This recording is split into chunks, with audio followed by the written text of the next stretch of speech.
여러분, 주어진 팩트만 가지고 논쟁에서 이기는 법, 이게 가능할까요? 오늘은 바로 그 방법을 알려드릴 건데요. 무려 아리스토텔레스한테서 직접 배우는 겁니다. 단순한 증거 조각을 어떻게 승리를 이끄는 강력한 주장으로 바꾸는지 그 고대의 기술을 한번 제대로 펼쳐보죠. 자, 그래서 오늘 우리가 집중해서 볼 부분은 바로 아리스토텔레스의 수서학 제1권 제15장입니다. 왜냐하면요, 바로 여기에 그의 논증 전략의 진짜 핵심이 다 들어있거든요. 지금부터 저랑 같이 그 비밀을 하나씩 풀어보시죠. 자, 한번 상상해 보세요. 여러분이 지금 법정에 딱 서 있는데, 보니까 모든 법 조항이 다 나한테 불리한 거예요. 완전히 코너에 몰린 거죠. 자, 이럴 때 어떻게 하시겠어요? 포기해야 할까요? 근데 놀랍게도 아리스토텔레스는 바로 이 절망적인 상황을 단번에 뒤집을 수 있는 해법을 가지고 있었습니다. 자, 그럼 본격적으로 한번 들어가 볼까요? 오늘 우리가 다룰 내용들입니다. 먼저 아리스토텔레스가 말한 5가지 비기술적 증거가 뭔지부터 볼 거예요. 이게 뭐냐면 법, 증인, 계약, 그리고 좀 무섭지만 고문, 마지막으로 맹세입니다. 여기서 제일 중요한 포인트는 뭐냐면 이걸 우리가 만드는 게 아니라는 거예요. 이미 주어진 것들을 가지고 어떻게 내게 유리하게 써먹느냐. 바로 그게 핵심입니다. 자, 첫 번째 개념, 바로 비기술적 증거입니다. 말이 좀 어렵게 들리죠? 근데 진짜 간단해요.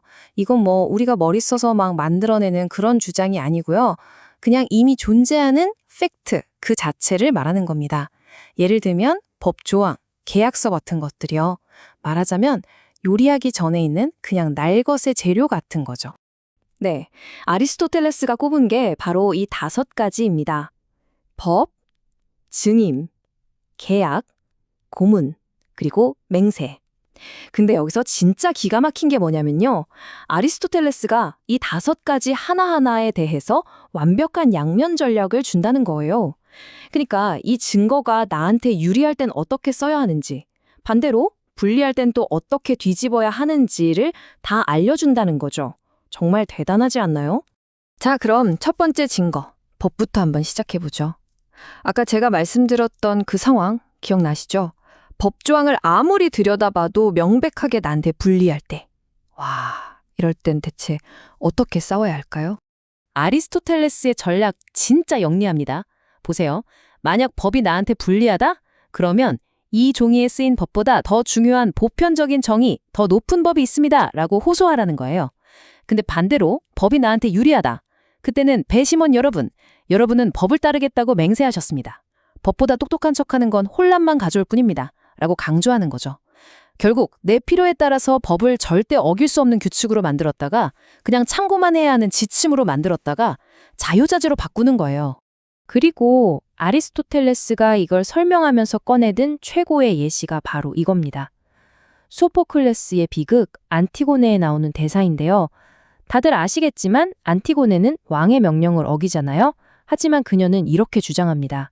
왕의 법보다 더 위에 있는 영원히 살아있는 불문율을 따랐을 뿐이다. 바로 이거예요. 이게 바로 보편적 정의에 호소하는 전략의 가장 완벽한 예시인 거죠. 자, 다음은 증인입니다. 증인의 한마디, 이게 재판을 뒤집을 수도 있을 만큼 정말 강력하잖아요. 근데 이것도 역시 어떻게 프레임을 짜느냐에 따라서 완전히 다르게 보일 수 있다는 거죠. 아리스토텔레스는 재미있게도 증인을 2종류로 나눠요. 바로 고대의 증인과 최근의 증인입니다. 고대의 증인이라는 건 호메로스 같은 위대한 시인이나 옛날부터 내려오는 격언 같은 걸 말하는 거예요. 이런 증인은 돈으로 매수할 수가 없잖아요. 그러니까 거의 절대적인 신뢰를 받았던 거죠. 반면에 최근의 증인은 우리가 흔히 생각하는 사건 관계자들인데 이 사람들은 아무래도 이해관계가 얽혀 있을 수 있으니까 그 신빙성을 의심받을 수 있었던 거고요. 자, 여기서 또 아리스토텔레스의 기가 막힌 전환이 나옵니다. 만약 나한테 증인이 없어요. 그럼 이렇게 주장하는 겁니다. 재판관님들, 사람은 거짓말을 해도 개연성은 거짓말을 하지 않습니다. 개연성에 따라 판단해 주십시오 하고요.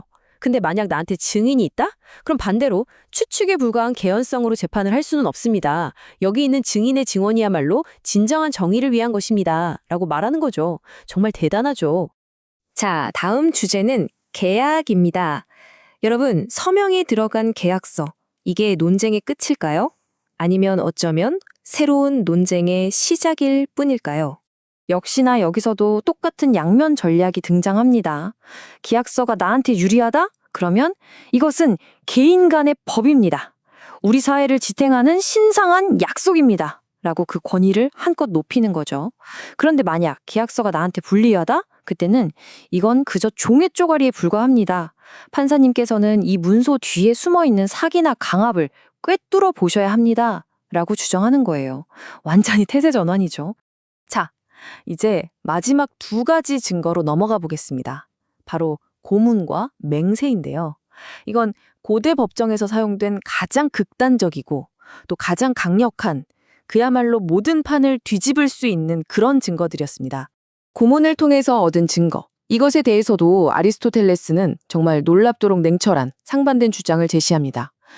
만약 그 증거가 나한테 유리하면 이것이야말로 강압을 통해 얻어낸 유일하게 확실한 진실이다라고 주장하라는 겁니다. 하지만 그 증거가 나한테 불리하다면 인간은 고통을 멈추기 위해서라면 무슨 말이든 하게 되어 있습니다. 이건 근본적으로 믿을 수 없는 증거입니다. 라고 반박하라는 거죠. 참 무서운 논리죠. 자, 맹세는 여기서 한 단계 더 나아가서 훨씬 더 복잡한 심리전으로 들어갑니다. 아리스토텔레스가 각 상황에 딱 맞는 정말 치밀한 전략들을 다 짜놨어요. 예를 들어 볼게요. 내가 맹세를 제안했는데 상대가 거부한다? 그럼 바로 이렇게 공격하는 겁니다. 저 사람은 여러분, 배심원들의 맹세는 지켜야 한다고 하면서 정작 자기 자신은 맹세하기를 거부하고 있습니다. 라고요. 반대로 내가 맹세를 거부해야 할 땐 제가 두려워서가 아닙니다. 이익을 위해서라면 얼마든지 거짓 맹세를 할 악당과는 다르기 때문입니다. 라고 더 높은 원칙을 내세우는 거죠. 정말 어떤 상황에서든 상대를 궁지로 몰거나 내 명분을 세울 수 있는 완벽한 논리예요. 자, 그런데 말이죠. 2400년도 더 된 이 오래된 조언이 과연 오늘날에도 의미가 있을까요? 왜 이게 여전히 중요할까요? 지금부터 이 고대의 기술이 현대사회에서 어떻게 살아 숨쉬고 있는지 한번 연결해 보겠습니다. 자, 그렇다면 결국 아리스토텔레스가 우리에게 진짜로 알려주고 싶었던 건 뭘까요? 핵심은 바로 프레임입니다. 어떤 해석의 틀을 씌우느냐의 모동에 달려있다는 거죠.